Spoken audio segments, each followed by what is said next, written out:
Let's talk JMMA with Charlie Jewett from sogo-kaku.com. This is a podcast about the deep end of Japanese combat sports scene. I'm your host, Shu Hirata from On the Road Management. Now, let's begin. Hey, good evening, Charlie. Hey, how you doing, Shu? Hey, so how's everything over there when most of the people are bitching about Olympics?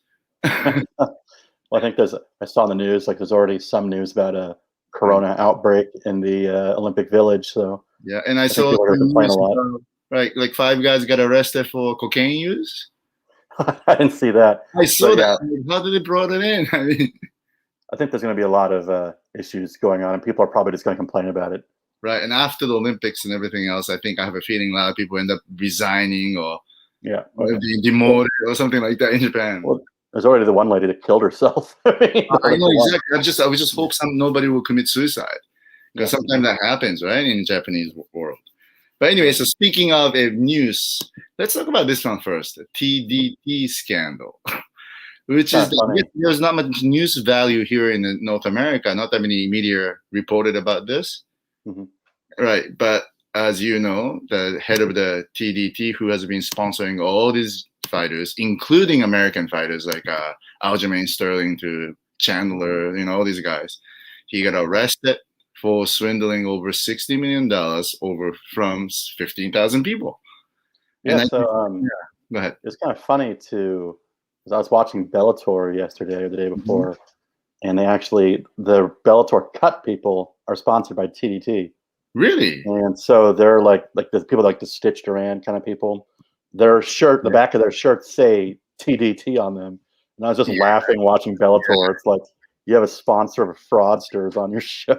Right.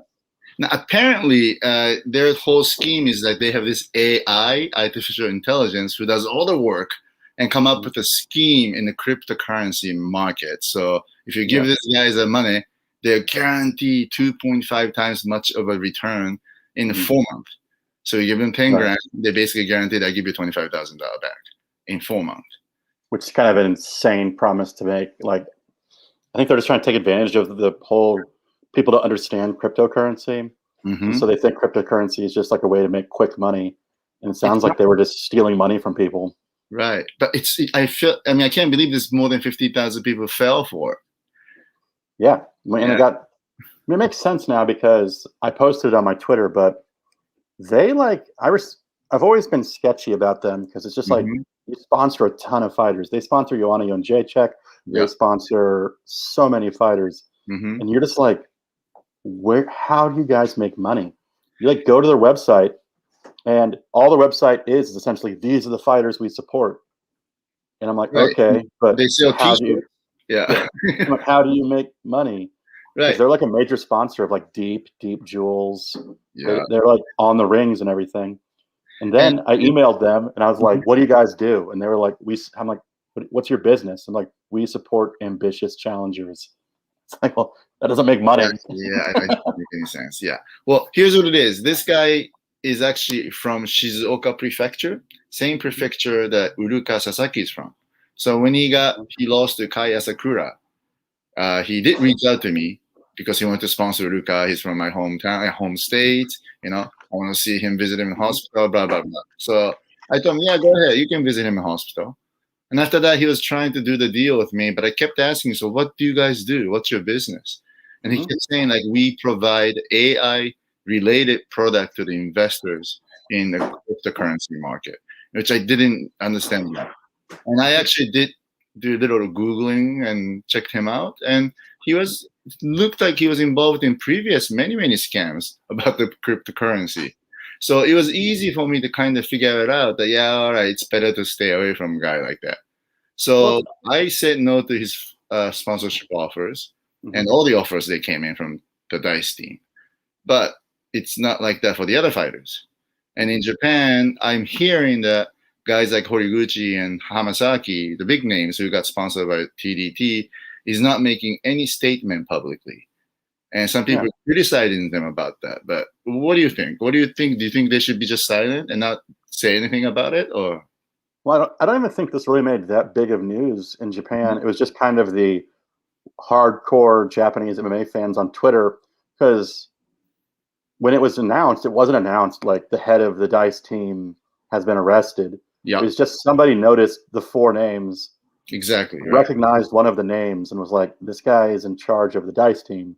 And it's kind of funny that he's wearing a DICE team shirt in that video of him being arrested. But so it's not really any of the news over here, and I would kind of liken it to the Rising Daisuke situation, which you're familiar with as well, where Rising Daisuke gives a lot of money to RIZIN. And the DICE team sponsors not only fighters but promotions.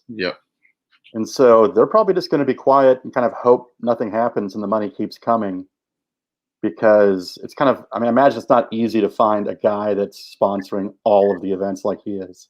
Right. What do you think?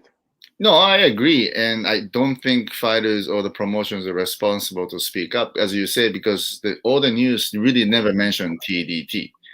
I mean, but he was wearing a TDT t-shirt, so he got arrested, right? Taking into the authority and stuff like that. But yeah, I mean, nobody's really talking about that except only in the MMA community.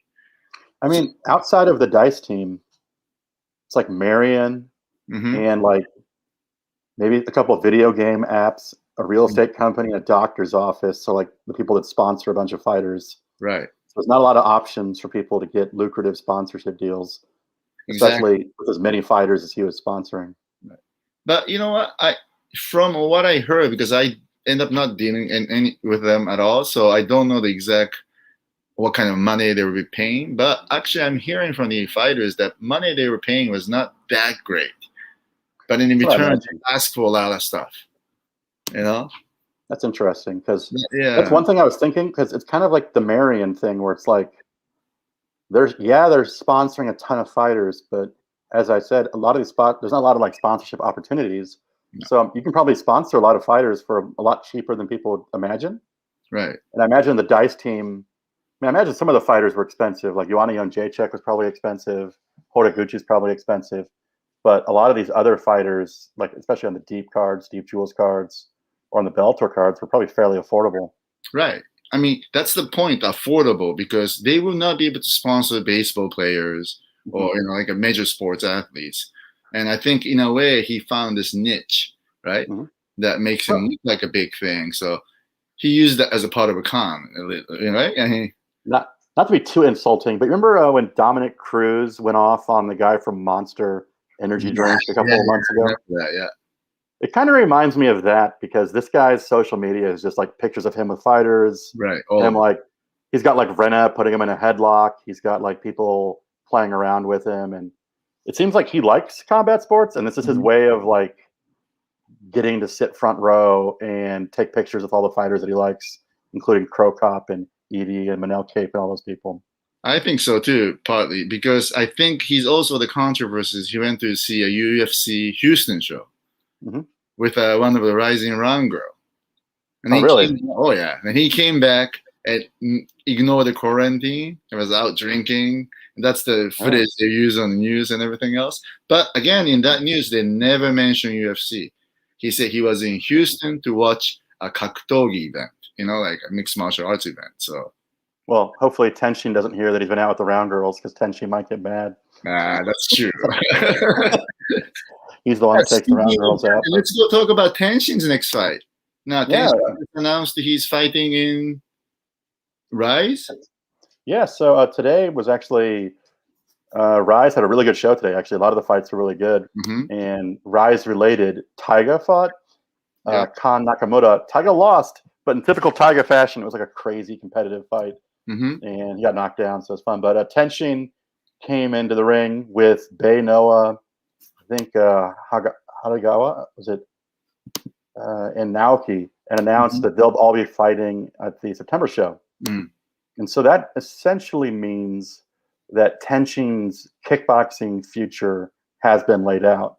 Right. Because he'll be fighting in September for Rise, he'll be fighting in December for RIZIN, and then he'll be fighting his final kickboxing match in March for Rise. So, as I was telling you earlier, I think this means the Takeru fight is officially dead. It is dead. Takeru, Tenshin's last kickboxing fights, his dance card's full. He's signed it all up, and he'll transition to boxing afterwards. Yeah, so that's too bad though, because but again, we can talk about this because the date RIZIN used in Tokyo Dome, that was the date that they had for Tenshin versus Takeru. So, yeah, the famed Mega event. Yeah. You know what's so funny is Mega is still kind of around. Is it like associated with Mayweather or something? Yeah, and I can't name names. I'm so surprised. They actually do manage one fighter who is in RIZIN. Mega. Yeah. So I hope it's like really random, like just some completely random sponsorship. Yeah, right. I don't think Mega is ever gonna do an event anyway, right? So yeah, it seemed like it was made exclusively for the purpose of the Takeru Tenshin fight. Yeah. But that's too bad. But again, I'm looking forward to see Tenshin's boxing career. See if now he can come through with it, because I'm hearing very good rumors that he's going to be associated with Teiken Promotion, which is the biggest, most powerful promotion in Japanese boxing, and they were even talking about giving him an immediate Japan title shot on the pro boxing debut. So you're probably more familiar with this than I, but from what I've read in my experience, Japanese boxing doesn't really like to build people up. They kind of throw them straight into title matches. They do, yeah, they do. Yeah. And a guy like Tenshin, there's a reason for it, because he has enough record in kickboxing, which is supposed to be different, but still, he has that name. That already the television's into it. Obviously, TBS is in because that's where he announced his switch to the boxing and all. So right, so we'll see. Does this mean that we won't even see Tenshin RIZIN in December? Oh yeah. That's right. He announced that he'll be on the New Year's Eve card. That'll be his last RIZIN appearance. Well, let's talk about this RIZIN then. They're going to do a press conference on 20th. On Tuesday, yes. Yeah, and I think a lot of fans are saying, like, is this going to be a drawing to announce the bantamweight, Grand Prix matchup and blah, blah, blah. But I think it's already obviously clear that they already said that we are going to announce the card. Yeah. And they said that we're not doing the drawing. They didn't say that, but they did not announce that we're going to do the drawing. So obviously the card will be announced. Right. They're going to, my prediction is they're going to outline the tournament, at least the next round of the tournament. They're going to outline probably the main event and co-main event of the September card. And then they'll lay out any of their other details for the rest of the year. Yeah, I agree, because obviously I can't say, but I know who Naoki will be fighting. It's already confirmed, and I know who Kai will be fighting. So those two cards will be our main and co-main. It would have to be, I think. Yeah. And I think part of the reason why they decided to do the matchmaking is that there will be a lot of too many potential rematches. Because right.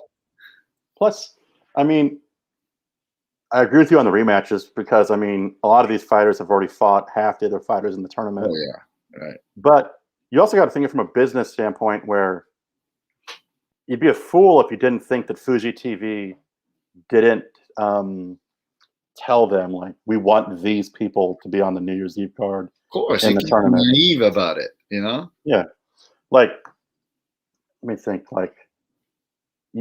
Fuji TV wants Kai Asakura to be in the main event. There's right. Nobody would refute that comment. Right.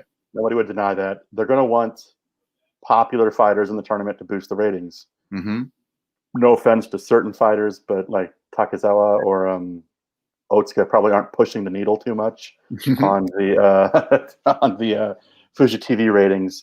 So they probably want Kai. They probably want Inoue. They probably want Ogikubo. They probably want Motoya to be the people that make it to the.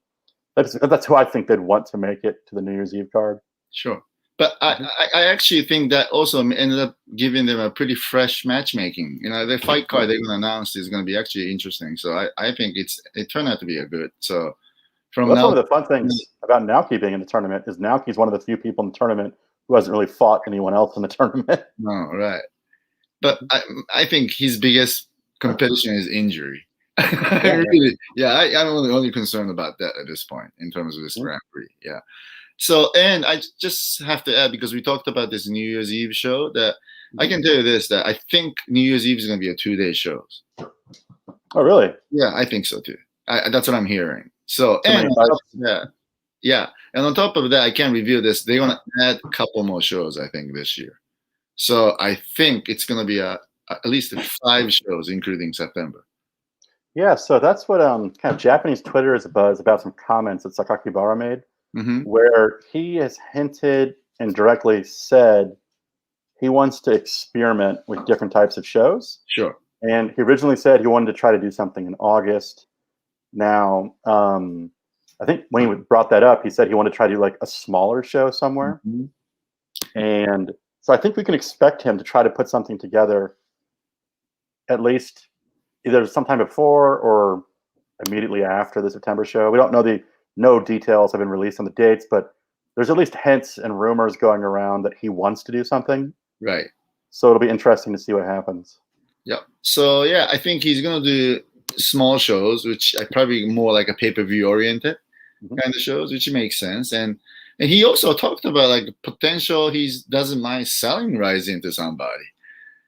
And he has been mentioning that on some of the YouTube business channel about the merger and acquisition guy. And he was saying that, oh, if I were to sell RIZIN, I want at least $50 million. Well, I mean, you got to wonder, like, how successful would RIZIN be if they sold it to somebody? Because every other major promotion without him has essentially failed because he wasn't allowed to be part of Dream because of the non-compete agreement, and Dream kind of fell apart at the stream. Fell apart pretty quickly. So, and the fact is that RIZIN doesn't have the brand power like Pride. And also the quality of fighters they have on a contract is not as good as Pride. So, I can only Pride didn't have any fighters on contract. Right, exactly. So I think 50 million is he's just talking, But I don't think that's realistic. Right? No, it's not realistic. No, not at all. No. And let me think. So if they do the smaller show, that'll be interesting because the Olympics is going to start next week, and what that means is what you're going to notice is the Japanese combat scene is going to slow down a lot. Yep. So this week there's been a lot of events, and today there were 3 events that I remember. 3 events worth noting. Rise had an event today, Pancrase had an event today, and Deep had an event today. And guess what? They were all in Osaka because there's no venues available in Tokyo. In Tokyo, right. And so trying to do anything in Tokyo because of the Olympics is going to be impossible. Deep has already scheduled their next event for August. I think Shooto and Shoot Boxing have events next week. But then after that, they have no events scheduled for August. Pancrase's next event is in September. So everyone is just skipping August because not just that people are going to be watching the Olympics, it's just going to be that getting a venue is going to be impossible because they're all going to be booked solid for a month and a half. Right. And you have to understand it's Paralympics followed by Olympics too. And that's still going to force everybody to stay out of Tokyo, basically, shows, right, in the beginning of September. Right. And that is going to actually, let's talk about this one. Musayev in Mikuru controversy. Yeah. What is it? Like, who called the who first? Well, I believe, so what happened is, so Musayev, you and I don't think that it's him that runs his Twitter. His Twitter is kind of infamous for back in the day when he demanded that he hadn't been paid or something. Yeah, yeah. And then there was him like tweeting about how he believed his teammate Vugar didn't lose his fight. And now he's kind of tweeting about wanting to fight in September. And he's tweeting about how he wants to fight Mikuru. And he wants Mikuru to come up and wait to fight him. And it's kind of an interesting call out because I'm kind of from the school of thought where you really don't call out someone coming off a loss. And you also don't really call out someone smaller than you. So it's kind of like 2 strikes against him on this call out where he's calling out the smaller fighter who's coming off a loss with an eye injury. So it's just, are you trying to get a big profile fight or what's going on? If he's going down to 145, then that makes sense though. But that's not what he's doing here. And I'm hearing this actual tweet asking him to go up to 155 to fight Mikuru. This one got deleted, right? Well, yeah. I mean, I don't know if somebody reached out to him to tell him to delete it from RIZIN, but I just don't know if someone's like, hey, it's not a good look when you ask a smaller fighter to come up and fight you. It should be the other way around. Yeah, of course, right. And it makes no sense too. I don't know why, Yeah. Right.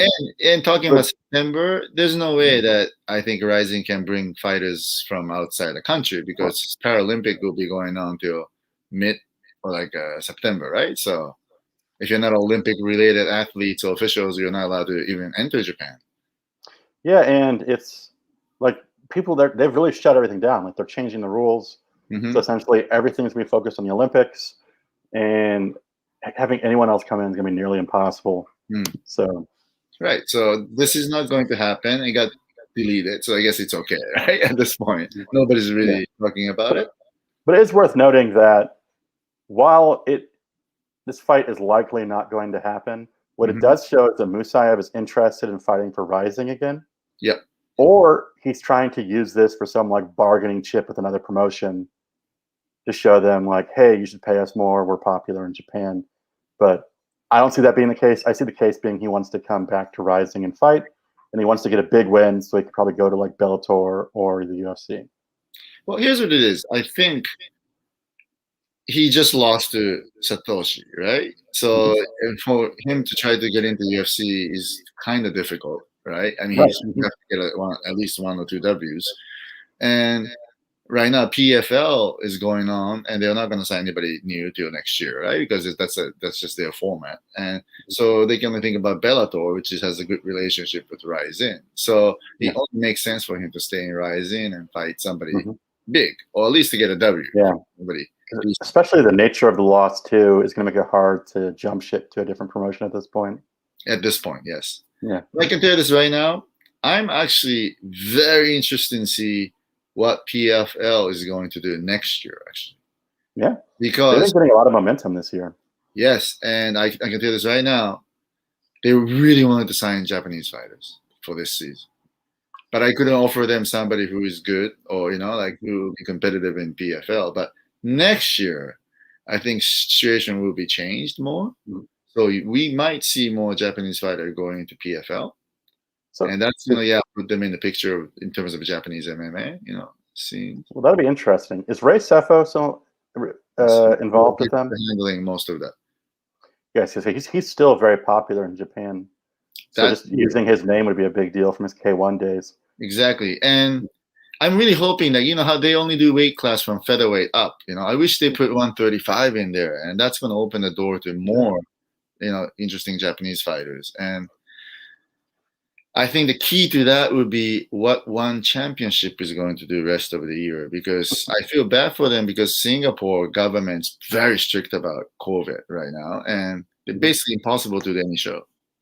Well, I think they have a show scheduled now. They've been releasing promotional stuff, and they're doing their COVID protocol, which according to the social media accounts I follow that follow ONE FC pretty heavily, they're going to fly a ton of fighters in, do 3 events worth of fights in one day, and then do tape delay and kind of release them that way.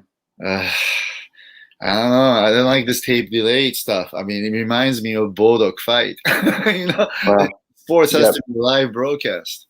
It reminds me of 80s basketball. It's like, no, I don't want to watch. Nobody wants to watch sports on tape delay. No. And I'm also hearing in Japan, they're going to keep doing the Road to One shows by Abema, which that's going to make some of the Japanese fighters on the roster busy.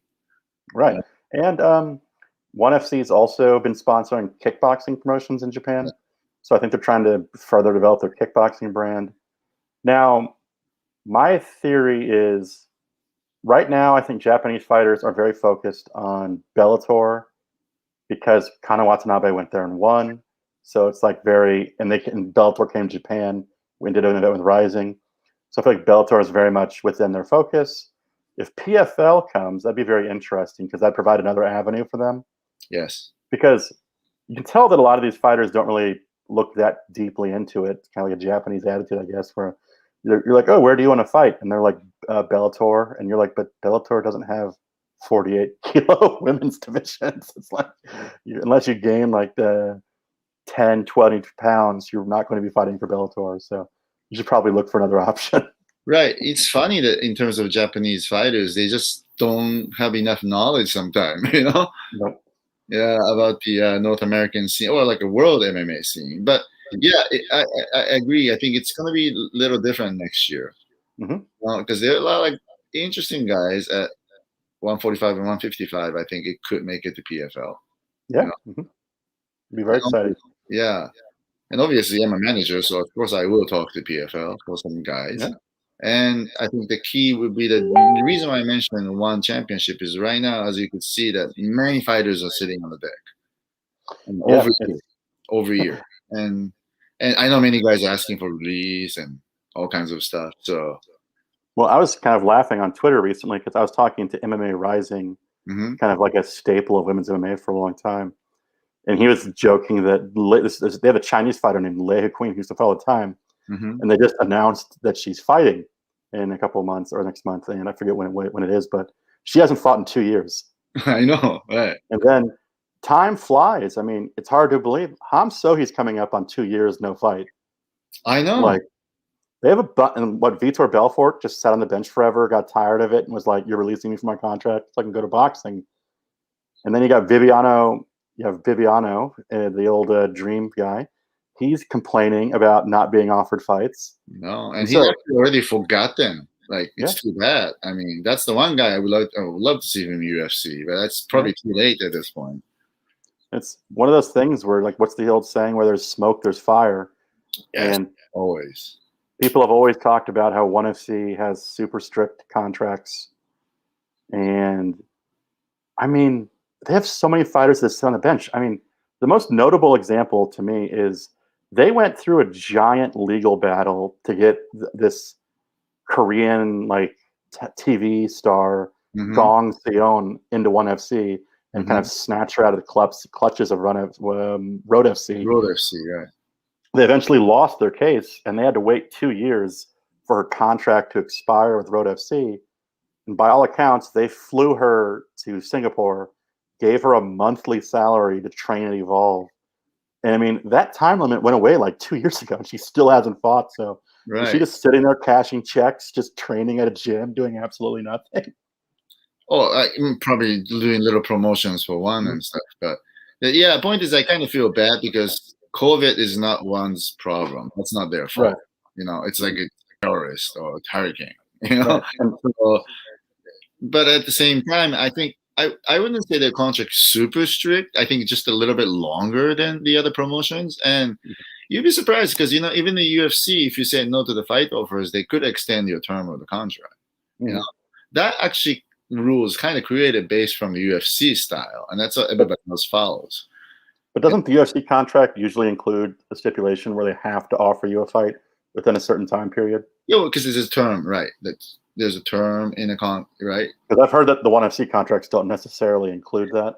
Right, but if the term runs out, if you never rejected a fight, then let's say if your contract's like 27 months, and if you don't get a fight like 5 or 6 times, whatever there was promised on the contract, you could still say that contract is over, but you still enter into the exclusive negotiation period, which you are not allowed to talk to the other promotions, followed by a matching period. So that's interesting because on the contracts, people were kind of asking, why did Deep have 4 events in a row? And I was kind of asking around, and a couple of people said they have deals with their fighters where their fighters have to fight so many times a year. And so Deep was just like, we're going to rent this hall out, put on 50 fights. And you'd be surprised because Japanese promotion, most of them does only single fight contract. Yeah, actually, that's even including RIZIN, unless if you're a solid name, you know. So I think it's not really about the contract. It's about how promoter keeps their relationship with the gyms and to make them busy.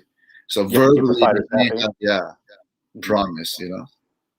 Yeah, because it's probably a fear during the pandemic. Because I mean, if you're not putting on shows, but Shooto is still putting on shows, you need to pay the fighters you want to use, or else they're going to hop ship and go somewhere else. Exactly, or they're going to somewhere else, right? And Shooto's one promotion is probably the most strict when it comes to fighting for other promotions. Yeah, so they're very, very difficult. So yeah, it seems like these days Pancrase and Deep are very friendly. Like, because I remember when I went to the last Deep show, Reina's opponent was from Pancrase, and they kind of had like this tongue-in-cheek joke VTR where it was like, this is Pancrase versus Deep. And she came out to the Pancrase theme music. So it seems like Pancrase and Deep are more than willing to, they recognize the benefit of exchanging fighters with each other. Right. Because they're basically feeder shows. No, they can't consider themselves mainstream major league, right? I mean, but the problem about Shooto is like some guys in Shooto think they're still major league. They think they're on the same level as UFC. I'm like, come on. Yeah. Well, I mean, if ONE FC isn't the level of the UFC, then ONE FC's feeder league isn't the level of the Exactly. UFC. They don't think it that way. I mean, as you know, in I tweeted about how Shooto is not a main major league anymore in Japanese, and I got really criticized by some of the Shooto officials and everybody else. But come on. Well, it has a very powerful name, and they still, I mean, they do a ton of shows every year, but I mean, these aren't like massive events. These are like, we're in the gymnasium in northern Hokkaido, putting on 5 fights. So it's same as Deep and Pancras. There's no difference. And I will say though, because it's better fighters actually at this point, So the one thing that Shooto does is Shooto helps develop a lot of young fighters that don't have any experience. Yeah. But the weird thing that you notice is like those fighters immediately leave Shooto and go to other promotions. Yeah, I know. So there's something going on there. That's why now I want to talk about this boy. I've been mentioning him, that Shooto's new flyweight champion, Tatsuro Taira. Looks like he's making a noise in Japan. It seems like a lot of people have high hopes for him. And now they're wondering if he's going to go to RIZIN or UFC. Well, I mean, if he's in, so you would know better than I. Does Shooto have championship clauses in their contracts? They do. I can tell this right now, officially, which I shouldn't say, but I will. He's not the first one. There's another champion who has kept saying, no, I don't like this clause. I can't sign this. I can't sign this. Can't sign this. To the day of the fight, ended up not signing and fight. Oh, really? So Taira never signed a contract for that fight. Oh, interesting. Well, it's a smart move on his part. Yeah, we kept saying we don't agree to this, because they usually ask you to stay at least a year, and you have to do a title defense. So they could make you wait 11 months and 30 days and book fight kind of stuff. And during that time, he wouldn't be able to take any offer from UFC. Yeah, that's why I tweeted, and I even tagged Mick Maynard and UFC on it about the Tatsuro Taira. And I'm in talk with Mick about Tatsuro. I'm not sure if I can get him in, but if it's not, then I think he should just sign up to RIZIN for a single fight contract and just keep him busy. That's my suggestion. Well, I mean, he's not going to make it in a major promotion doing what he's currently doing. I feel like he needs to step it up a little bit. Yes. And get some eyes on him. But it's one of those things too where I feel like Pancrase and Deep just have a different mindset than Shooto, where they understand the benefit of having their fighters fight with Horizon. Because I can remember a couple of years pre-RIZIN, Deep Jewel shows were kind of like, these aren't as popular as they used to be. But now the RIZIN's booming. Those shows are packed. They're selling out all their tickets. Right. They have a fighter that fought in RIZIN. All of a sudden, they slap RIZIN next to the person's name, and people want to come see the fights. And so it benefits everybody. Whereas Shooto doesn't seem to like the idea of their fighters fighting for other promotions, except for the ONE FC, because ONE FC kind of pays them for that option, I guess. But so it'll be interesting to see what happens with them. This is the problem about those. There are sort of like a feeder league of one championship now, but they're not telling fighters that if you became a champion, that you will get a contract from one, or you have to go to one, or none of that. So it's very unclear, right, the relationship. Yeah, well, I mean, I'm kind of an optics guy, and when the ONE logo is bigger than the Shooto logo inside of the cage, it tells me all I need to know. Oh, yeah. About what's going on with their relationship. Right. And it's funny about Japan is that then that will give Shooto a reason to tell fighters, okay, all right, you want to go to this promotion, but let me check with ONE and see what they say. So would you wait? Well, it's kind of interesting, too, because you don't really hear a lot of fighters over here talking about ONE FC that much. Yeah, not anymore. I don't think a lot of them really see it as a viable option. And ONE FC, every time they come to Japan to do a show, they have not done well. No. So it's kind of been rejected by the Japanese market, I feel like. Because the way that they market themselves, I feel like they're kind of like pride fanboys, where they're like honor, respect, and all this stuff. which they say, but like no Japanese promotion like promotes themselves that way. No, it's kind of like what a foreigner would think. They actually like criticize RIZIN's matchmakes in the media and kind of stuff. There's nothing honorable about that. I think the marketing in Japan just did not look good, right?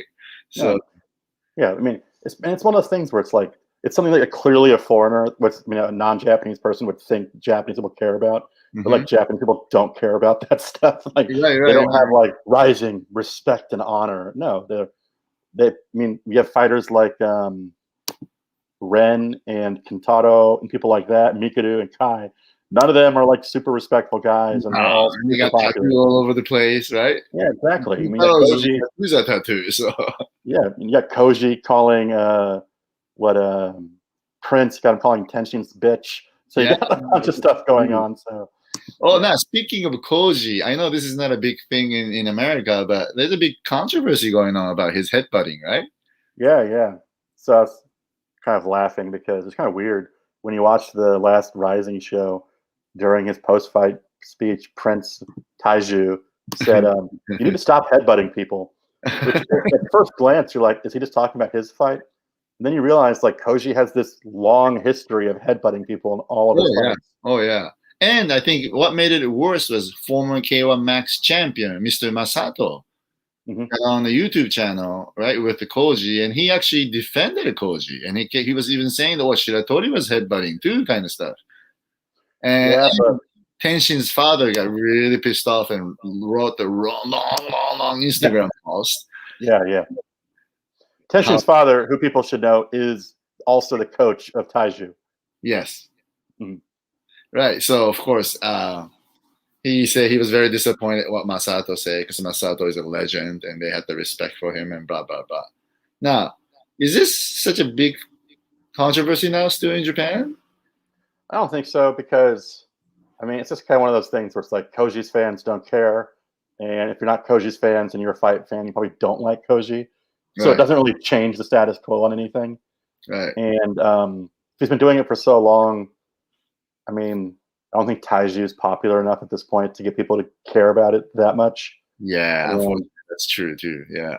And I feel like Masato is kind of like a walking god of combat sports. He is a walking god. That's why I think Masato made this kind of big thing, right, in Japan. Yeah. Do you think he did that because of their shared K1 roots? Maybe, right. Or maybe they're friends or something.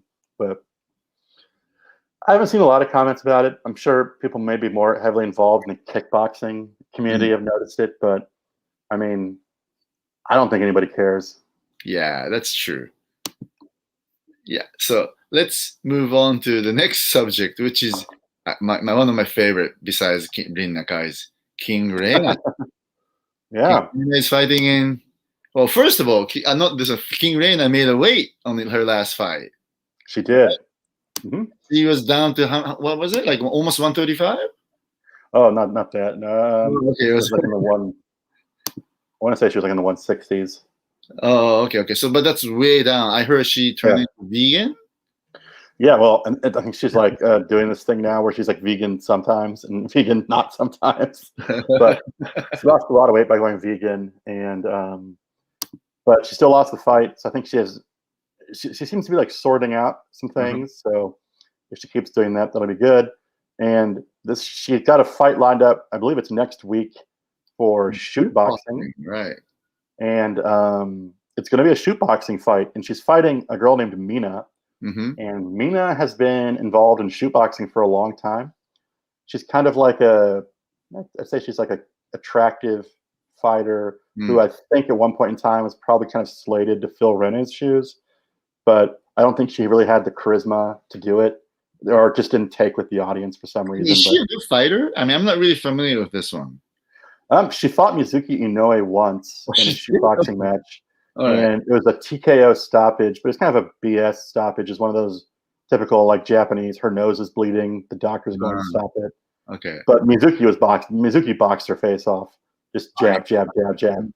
It's hard to beat Mizuki in boxing technique. Yeah. And especially Japanese women. No. Okay. All right. So, but she's got a decent boxing skill, and it's not like a King Reina has a boxing skill. So it's going to be kind of an interesting fight because Caesar Takeshi mean, this S Cup's kind of weird. This is the girls' S Cup. It's kind of a famous event that shoot boxing puts on, an all girls event. There's kind of Reina has kind of always been involved in them, but every year it's kind of hit or miss on whether or not there's like a bunch of, it's either like a terrible event or a really good event, depending on who they're able to get access to. And King Reina is going to be much bigger than Mina. Right. Mina, remember, this is a so-called standing valley too, though. She will be allowed to throw and also the submission, standing submissions. And King Reina has a judo background, so that could be interesting. Her last fight showed, though, she's probably just going to rush forward. And if Mina has any decent skill, she's just going to stick and move, is probably what I assume is going to happen. Just jab, jab, jab, teep kick, jab. But King Reina does have the judo, and maybe Mina's not strong enough to hit her and hurt her. Mina, say what about King Reina? King Reina can take a punch. And so King Reina might just be like, whatever, I'll take those punches to grab you and try to throw you on your head. Right, so, throw you, or she could try to apply a standing guillotine. Or they do have the standing submission. Right. And it's kind of weird to watch it because they have to do it in boxing gloves. So it really kind of limits it to like front chokes. Yeah. It limits like front chokes, rear naked chokes, and like standing triangle chokes. But they have happened. King Reina's won by several of those. Not King Reina, Reina herself. Right. Now, yeah, exactly. I was just going to say that if I were King Reina, I would advise her to watch Reina versus Jessica Penne. A lot of people don't remember that fight, but Jessica, remember Penne came in, beat Reina under the shoot boxing rules. Right. She's a grappler, right? I mean, she's not a striker. The way she fought was actually very smart. You know? Yeah, so it's one of those things where you always feel bad because shoot boxing brings in these Thai boxers who have no idea what they're getting into. Right. But what the smart MMA fighters have been successful in shoot boxing before, notable examples are, like you said, Jessica Penne and Toby Imada. Yes, Toby Imada. Yeah. The way you do well in shoot boxing as an MMA fighter is you don't let it be a kickboxing match. No, exactly. Because you get the idea that what shoot boxing really wants these to be is kind of like, most of the time it ends up being a kickboxing match. And maybe every once in a while there's some throws. But so what Toby Imada did and Jessica Penne did is they kind of rush their opponents and get into clinches. Right. And unlike RIZIN and K1, where they break those clinches up immediately, because there's throws involved, the refs have to give them time to work for something. Right. And so you can really upset the rhythm of a kickboxer if you keep rushing them and clinching them and throwing them. Exactly. That's what the King Reina should be doing, right? Forget the stick move from her or whatever, you know, just go close in and just grab her, you know? Right. And it's like one of those things too where they're kind of strict about whether they count it as a throw or not.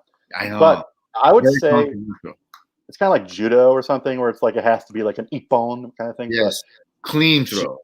She should not care about that and just keep throwing her. Because even if it doesn't count as a point, you're still physically throwing her to the ground and she has to get back up. You know what? That's what it is. I have a hard time explaining a Japanese martial arts rules to people here in North America. The best one is this. This has nothing to do with the martial arts, but kendo. You know that when you hit this part, it's called kote. But sometimes you hit it, but it's not hit clearly, so you don't get that point. So I asked the referee that, so what's the, standard of determinations of this one is ippon or not ippon? And he says, it has to hit pshit. So he's like, pshit is like, you have to have that clear, nice sound. I mean, you can never explain that to guys who's doing fencing, who detect, right? So it's like the same kind of thing on shoot boxing. Yeah, and back to the throws. It's kind of funny. I remember I was interviewing Erika Kamimoto one time, and she famously was a shoot boxing champion, but she was a kickboxer. She doesn't know how to do any shoot boxing special stuff. She doesn't grapple. She's never done any of that stuff. But she fought Ham Sohee. And Ham Sohee's also done pretty well in shoot boxing. Yes. And Ham Sohee comes from an MMA background. And Ham Sohee just did a bunch of head and arm throws. And Erika Kamimoto said she knocked her out. I mean, Erika Kamimoto kept fighting, but she got a concussion from it.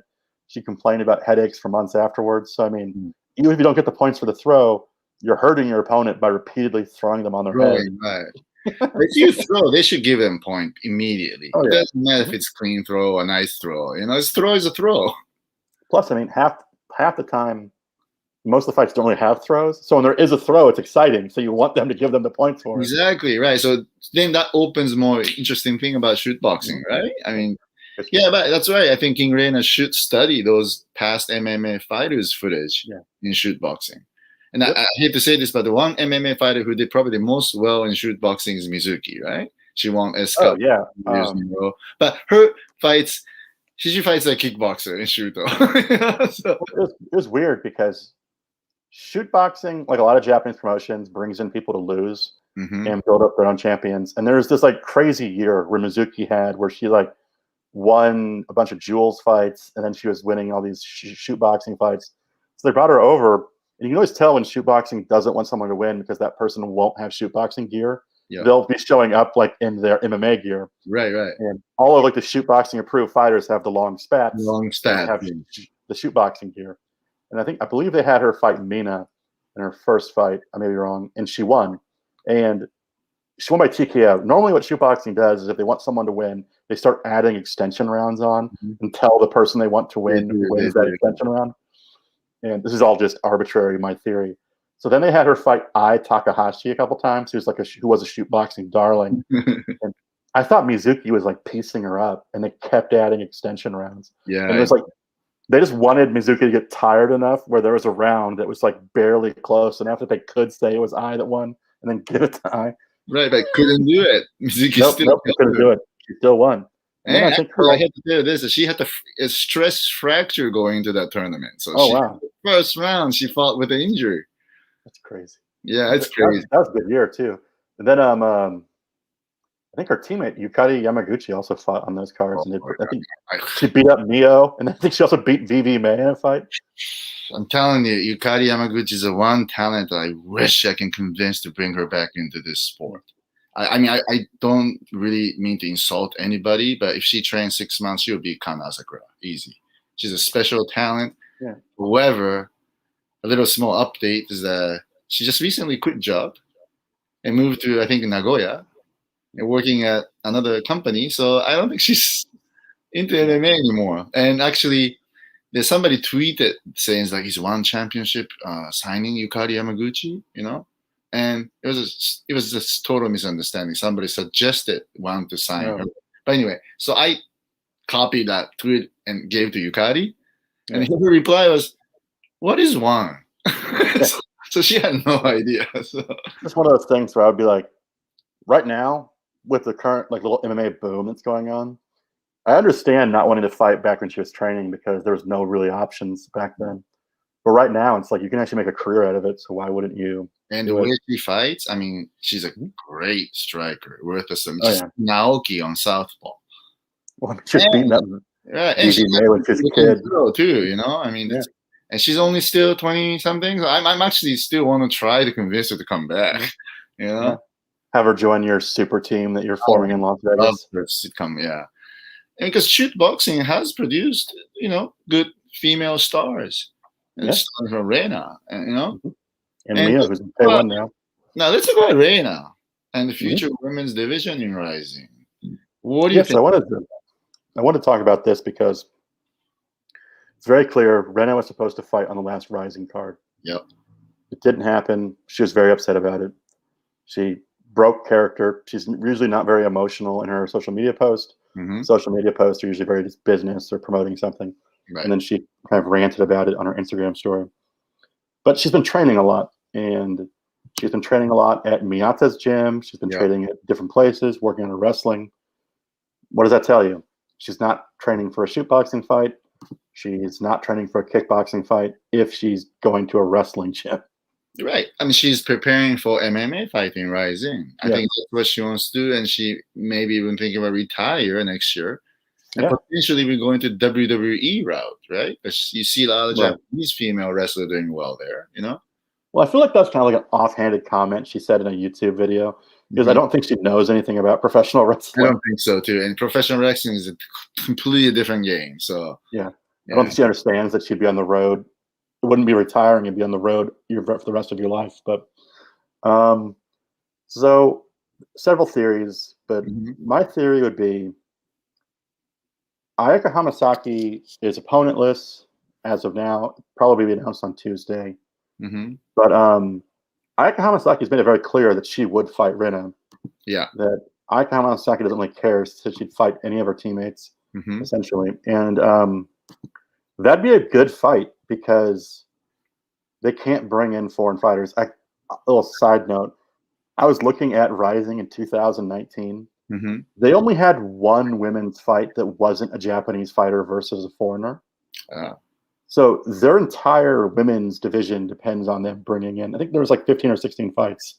And the only one that was Japanese versus Japanese, I believe, was Miyu Yamamoto versus somebody. I forget who it was. But that was the only Japanese versus Japanese fight. I think it was So Saudi Ishioka. It was Miyu Yamamoto versus Saudi Ishioka. But so they need foreign fighters, but they can't bring them in. No. So Hamasaki's going to have to fight a fighter in Japan. And I would like to see it be Reina. I think that'd be an exciting fight. I mean, Hamasaki would probably win. She will, I think. Yeah. There is the thing where, her grappling's a lot better, but Reina's a really good striker. And Hamasaki seems kind of obsessed with striking recently. And maybe she'd try to test her striking, and maybe something could happen. I hope she doesn't, because I think she'll have a very easy time taking Reina down. Well, that's my whole thing was, I think that the only reason that her fight with Kana Asakura was so close is because Ayaka was trying to knock her out in the first round. Exactly. She gassed out. That's what it is. Yeah. It's not like Asakura's got better than before, but it's not like it's that close. No, like everybody thinks. Well, it's if Ayaka had just started the fight grappling, I think she would have finished it in the first round. Oh yeah, easy. I think it's same thing with against the Reina too. Yeah, if this happens, but let's say let's say Hamasaki versus Reina happens, and let's say Hamasaki wins. Now she has nobody else to fight. Now they have to think about the future women's division. Who are they going to bring them up? That's a good point you bring up, because you have the thing where you have several fighters in RIZIN that are established stars. You got your Ayaka Hamasaki, you got your Reina, and you got your Kana Asakura. Reina's already announced her intention to retire. Yeah, she wants to retire soon. Now she's been saying getting any younger too. She's late 30s. Yeah, Reina's also been saying she's going to retire for 10 years. So who knows what's going to happen? But Ayaka Hamasaki has said, "I'm like 39 years old. The new generation needs to come take the torch from me." Exactly. And so Deep Jewels, for their part, and Shooto and Pancrase, they're kind of developing a new generation. But none of those fighters are really at that level yet. No. I think they still need a little bit of time to develop. Yeah. So what you need to do is you need to buy time till you can bring in foreign fighters. So you need to do this event to keep the division active. And then once the Olympics is over, start bringing in foreign fighters again. Because, I mean, they might have Ayaka fight like a veteran in Japan, but I can't think of one she hasn't fought before. And I can't think of one that she hasn't really dominated. Right. I mean, you got to go reach out to a girl like Amy Fujino kind of thing, right? I mean. Well, I mean, I don't even think that would happen. I mean, that might happen, but she's 52 kilo. Ayaka's 49 kilo. It's notorious that she has to cut like 10 kilo for her fights anyway. I think Miyu Yamamoto, let's see if she could get ready by September, right? Because she's kind of busy rebuilding a crazy V kind of stuff. So, yeah, I mean, she got so dominated. I know. But still, her against Asakura or her against Reina still. Oh, yeah, put her on. Makes sense. That might be fun, actually, because Reina and Miyu both fought each other very early on in their MMA careers. Yep. I believe it was Miyu's first fight. So it might be interesting to see them fight again. Right? I don't know if the Reina likes that. And I think the girls I can only think of is in Japan besides them is like the girl like Seika Izawa or even Motono. I mean, but still they're not really up to Hamasaki level. So yeah, like I've spoken very highly of Seika Izawa. But I mean, we got to remember, like, she is a prospect. It's big time prospect. Yeah. Seika Izawa made her pro debut last year. Yeah. She's only been MMA training for less than a year. Right. And she's only had 3 professional fights. The worst thing you can do to a fighter like that is throw them on a giant stage and have them lose to a Exactly. champion. It makes no sense. And she's actually graduating from grad school next year, right? So I think she will turn into so-called full-time training after that. So if you're rising, what you want to do is you want to use these last couple fights with Reina and Ayaka to try to build up another star or to create a really big fight between the two of them. Right. But so eventually, I think Reina Hamasaki kind of makes sense. But if I were Sakakiba, I might want to wait that till New Year's Eve. Because who knows what happens, right? Because I won't be able to bring any fighters, or I might be able to fight anybody good. You know? Right. Because my theory about that fight is that Reina seems to be training a lot of time away from AACC now, which might be indicating that she's preparing to fight Ayaka. Maybe ready to go. Especially with her going to a Olympic wrestler's gym. I mean, it kind of insinuates that she's expecting to fight someone who's a grappler. But I mean, they could really bring in anybody. There's really nobody in deep jewels that I could think that could be a potential matchup for Ayaka. There's potential matches for Reina. Now, I think there was rumors that Reina was supposed to fight Mina Kurobe. Kurobe, yeah, right. But that something happened and the fight fell through. But those are just rumors that I saw on Twitter. And so Reina clearly wants to fight people that have name value. And I don't think Deep can offer that at this point. They're working hard to build those fighters, but they're just too young at this point. Yeah, they're too young. And so there's a big gap between, I always said, a big gap between Hamasaki, Mizuki, that level to, the next generation. So this is going to be a tough one, I have a question for you. So I'll ask about your thoughts on this. So on Twitter, there's a lot of events today. Panchan Reina fought today and beat Sasori, who's kind of like this popular retro kickboxer. But Panchan Reina has a popular YouTube channel. She does, yes. And she was on the cover of Gong magazine because I was looking at it because I wrote an article recently about kind of the top social media people in Japan. And she's very cleverly built her YouTube following very quickly. And she's taken advantage of the fact that people call her like an idol. She's very cute. And she gets a lot of fans that way. And she's winning. So that also adds to that. But she kind of leveraged that to do these collaborations with Kai and to do collaborations with Kana Watanabe. And I swear, it's just her Gong magazine cover, Gong is the top magazine in Japan, is with Kai from their YouTube video. And then those two went and they actually met with Sakakibara. And Sakakibara kind of showed interest in having Panchan Reina as part of RIZIN. But then the whole pandemic happened and kind of everything kind of fell apart. And I was wanting to get your opinion. Do you think her popularity peaked at that time period when she was on Gong and she was associated with Kai? Or she just won today and she hasn't lost since? Do you think RIZIN might be interested in bringing female kickboxers over? I think RIZIN is interested in bringing female kickboxers because partly because they can't bring in like other fighters from foreign countries, so they have to fill the card with only Japanese. So to begin with, you have to put in kickboxing fights.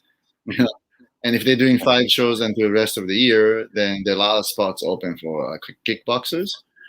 And it makes sense for him to do female kickboxing because if Panchan turned out to be a star, he could try to convince me to do MMA.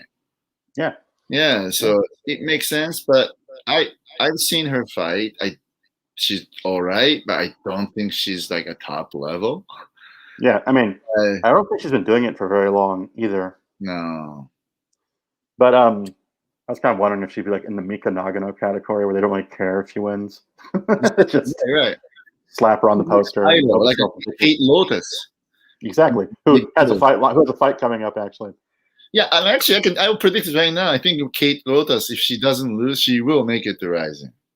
So Kate Lotus is actually fighting a girl that goes by Nirvana, who trains at who trains at AACC. And I actually think the media is all kind of obsessed with Kate Lotus because she's attractive and she posts pictures of herself in like bikinis on her Instagram page. But I'm actually much more interested in Nirvana as a character because she trains with Imanari. She works at a bar where all the girls are like, it's called a muscle girls. And it's all like weightlifting women that work at a bar and they like lift weights. And I think the glasses are really heavy. So you're like lifting weights as you drink. That's so funny though.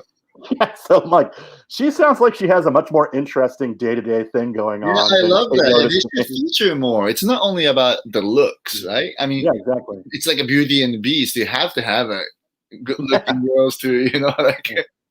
Well, it's all about like the interesting stories, because the one criticism I'm sure you've heard 100 times when, as a manager, is people go to interview a Japanese fighter and you're just kind of like, oh, what can you tell us about your next fight? And they're like, "Ganbarimasu." That's like, I'm gonna do my best. And like, what do you have? All my clients stop saying "ganbarimasu." You're not allowed to say it. Like, it's so boring, Or it's like, thank you for supporting me. It's like they will always say like, I'm gonna do my best and thank you for supporting me and please continue to support me. It's just like, I can't write this down because this is literally what everybody says. Yeah. This is the most boring interview of all time. And so fighters like Nirvana are actually pretty interesting because they kind of go against the mold. And it's like, oh, you're kind of doing something different. And I'm kind of excited to see where this goes. Right. Yeah.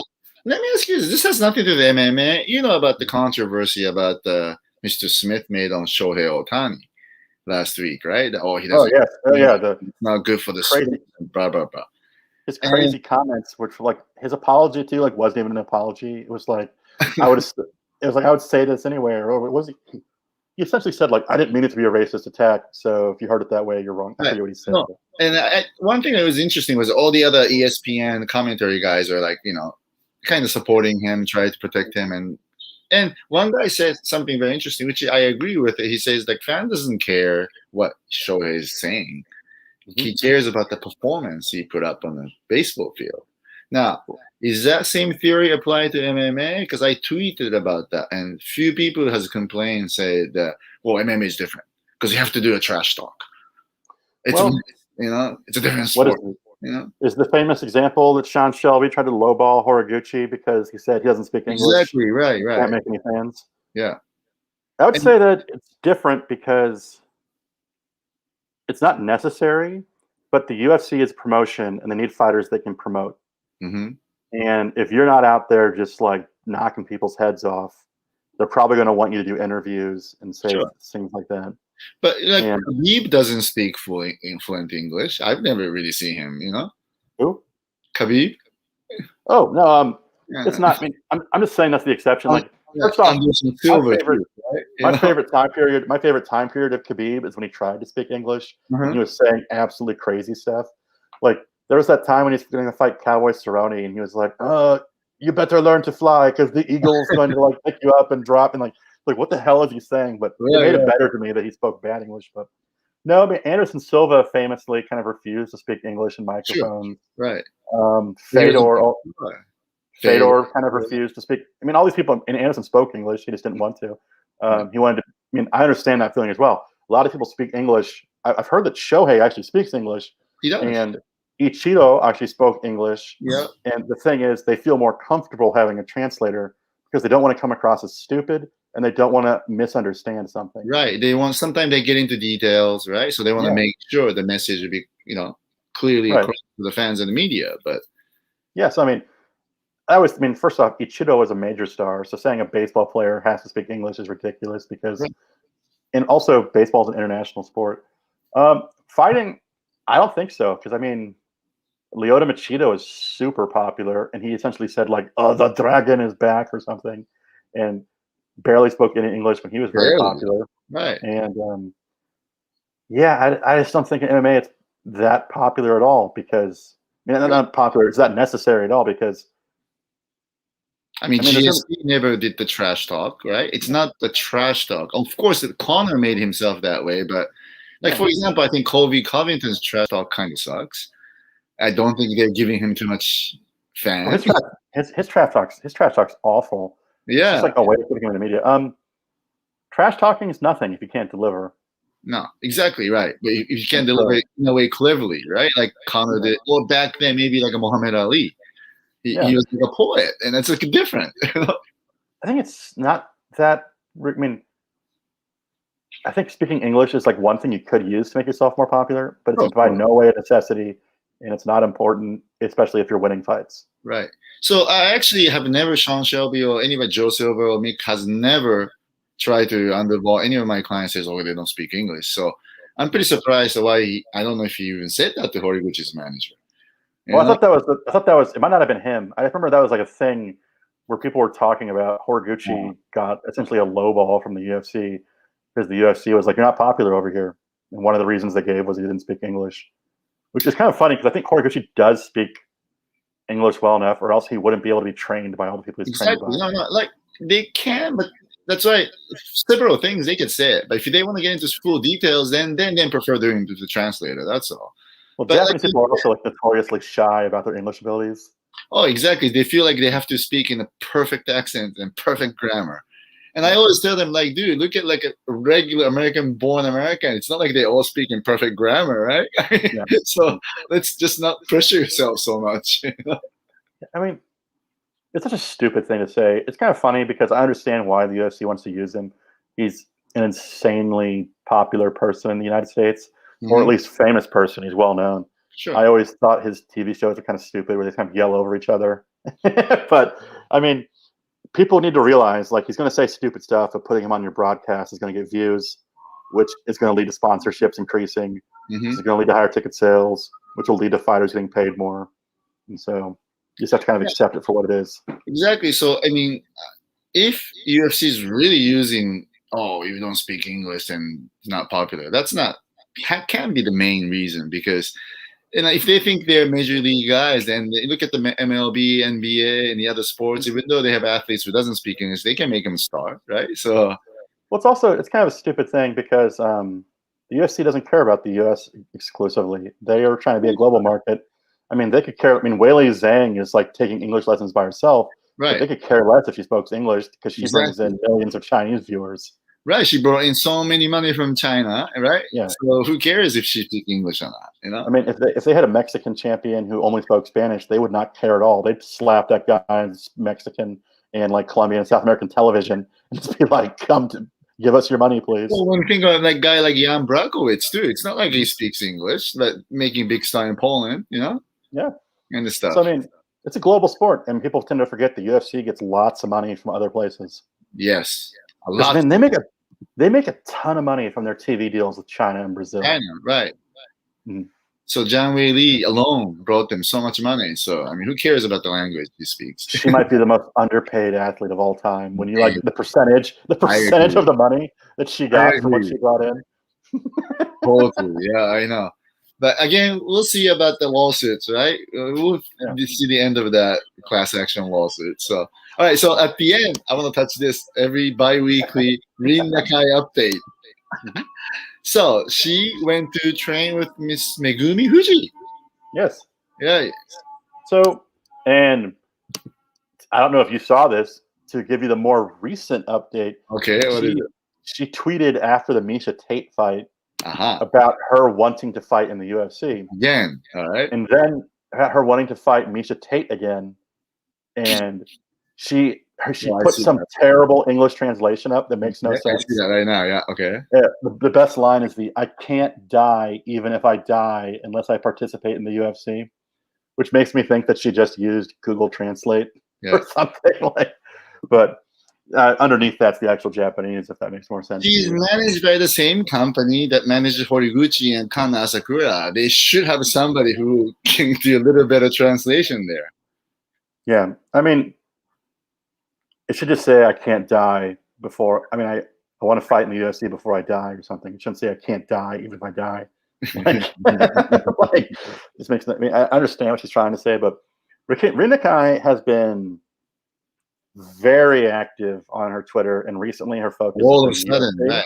But I think this is her husband writing anyway. Well, that'd be interesting. Yeah, he writes. Yeah. My wife always laughs because she's like keeps saying that Rin Nakai is weird / scary. She says that Rin Nakai like writes in like strange. She like speaks. She says weird things, and she like speaks strangely. So it makes it like interesting to read. Like when she like went to go train with Megumi Fuji, her tweets are like so formal. It's like Fuji-sama, Sasaki-sama. Right. It's like exactly. It's like she's like a feudal lord writing a letter to the shogun or something. It was like exactly. I think the way that she writes, it's not her generation's writing. It's more her husband's generation. Yeah, it's such a crazy like style that she writes in. No, but realistically, I don't know why she's doing. I mean, it's good that she's doing Twitter active, whatever, but she should be looking into other options too. Like for example, like I mentioned, like PFL could be her option. Who knows, right? Next year. Well, I don't know why she she's not hasn't. RIZIN. You know, These are the first couple of her tweets that have really like focused on the UFC. UFC, The right? other ones are kind of like, I want to fight in North America. I want to train in North America. People remember that she was like famously complaining that the RIZIN paid for Tatsuro to train in the US. And she was like, why won't they pay for me to train in the US? Well, and I was like, no one's preventing you from training in the US. You can go train in the US, Rin. Exactly. But, and why would they pay for her training if she only fought for them once and being so fucking difficult, right? It's also quite strange to me that she talks about wanting to fight Miesha Tate, but in the very same tweet, she says that she wants to fight at flyweight. And I'm like, there's no way in hell that Miesha Tate is making the flyweight weight division. Yeah, I know, exactly. I don't know what she's doing. Yeah. It's too bad, though. I think she really needs more. I mean, after all, she has to leave the husband and coach and be in different, and work with the better. I mean, if you scroll down a little bit, she's absolutely jacked these days. Like every day she doesn't fight is a complete shame that she isn't fighting. She has bigger arms than me. She looks absolutely ripped. Jacked, right? Well, she is actually an interesting attraction for the sport, so she should be more active. And if she could probably fight 6 times a year. Yeah, in Japan. Yeah, well, I mean, she could fight all the time, and she could. And once her kind of athletic days were behind her, she could easily transition to pro wrestling. Or something like that, and keep it going because she has. If I were her manager, it's almost too late. But if I were a manager, I will book her like 6, 7 fights a year for 2 years straight, maybe 14 winning, winning, streaks and stuff like that. Then maybe even though she's like 39, UFC might take a look at it. Who knows, right? Plus, I mean, she's got like this almost like cartoon, like anime figure physique, where it's like. You could get her international fights easily because they're going to want to promote her. They're going to want to put her on posters, and you got to think that Bellator would be obsessed with Rin Nakai. I would never manage her because she would never leave her husband. But if I were a manager, I can tell you right now, 30 days I can get her a fight. Yeah. I can nail some deal with somebody. It's like no secret like what type of fighter Scott Coker likes, and Rin Nakai is everything that Scott Coker likes. Right, and other than Coker, there are a lot of promoters who will see her as an interesting talent or commodity that they can work with. Right? Yeah, it's just a way to present her, and it's not that hard. It like pisses people off because I remember a couple of years ago, like KSW was interested in her or something, and it just fell apart. So it always seems to fall apart, or she gets mad that they don't give her a room to change in or something that's warm enough. What was that story that the room wasn't warm enough? It was not the warm enough. One of the Pancras event that she was there. That's because she was wearing that, like bikini, the small bikini and that costume. So, also, I'm like happy she's on Twitter. Her Twitter following's growing quite quickly. But I feel like she's really missing out on the opportunity to have like a YouTube channel. I would normally tell Japanese fighters like, hey, everyone has a YouTube channel. Unless you have content, don't make a YouTube channel. But I feel like she's the exception just because her old Pancrase YouTube videos have like hundreds of thousands of views. Yeah, exactly. So she's exceptional. Anything she does is tip like a certain number of followers always will follow her. She has a cult following. You know that she has a cult following because she lives off of this. She gets supported by them. Exactly. Some people send them gift certificates, so she uses that to buy rice and stuff like that, Yeah, so she lives essentially off these people. So, I mean, she has enough supporters to just kind of scrape by an existence is what it looks like. Where I'd much rather she actually start fighting, train with some legitimate sparring partners and gyms, and get some good fights out of her before her career's over. Yeah, so, I mean, that's too bad, though. I mean, but again, she's not getting younger, and if she doesn't change her environment, I think it's going to be the same thing, Oh, yeah. It's too bad. Yeah. But man, the way to go back to RIZIN before we sign off, this September card sounds like it's going to be awesome. I think so. I mean, the tournament fights, you got Hamasaki on it, you got Clever Koike on it. I mean, just those fights alone pretty much fills out a card, and it looks absolutely stacked. And actually, I cannot reveal this, but they are offering pretty interesting fights to featherweight fighters too. including our clients, and we're in the negotiations and stuff like that. So no, they are going to put up a very interesting fight, even though it's only going to be Japanese fighters. Unfortunately, it's going to be perfect though, because we talked about the Rising Tokyo Dome hangover, and the Rising Osaka shit card wasn't on the same level. But now there's going to be like an MMA vacuum for about a month.